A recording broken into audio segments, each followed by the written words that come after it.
Hello friends, let's see if we can keep this book upright.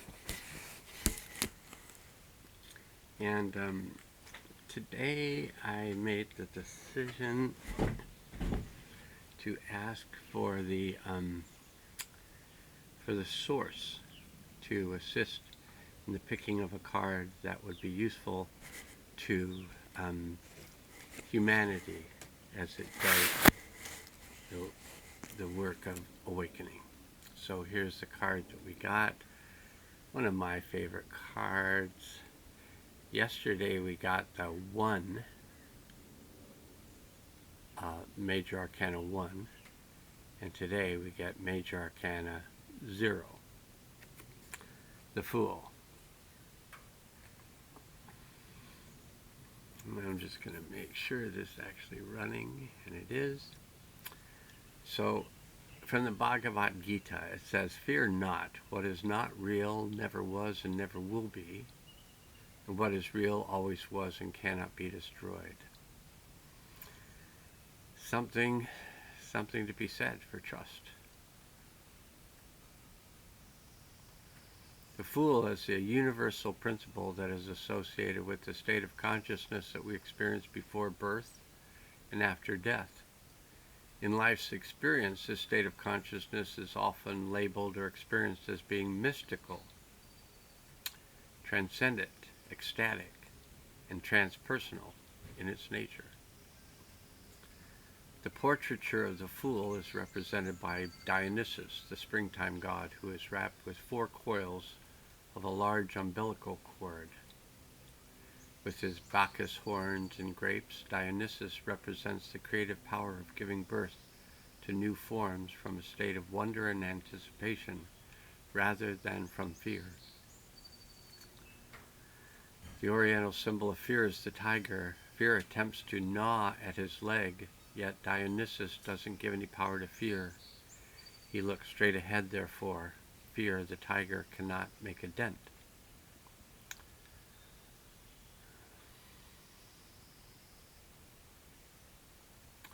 The Fool's rich capacity to give birth to various forms is represented by his green tunic and the different swirls of the umbilical cord.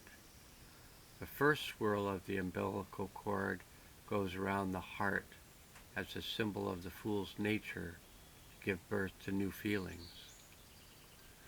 The second swirl has 4 symbols resting upon it as ways of giving birth to new ways of health and well-being. The caduceae, the winged serpents facing each other. Birth to new ways of transforming, the butterfly. Birth to new ways of setting limits to vulture-like people and situations, the vulture.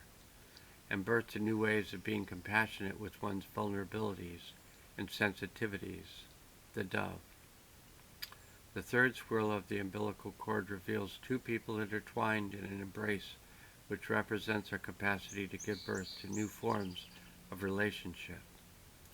And the last coil of the umbilical reveals the Egyptian crocodile god Sauchos.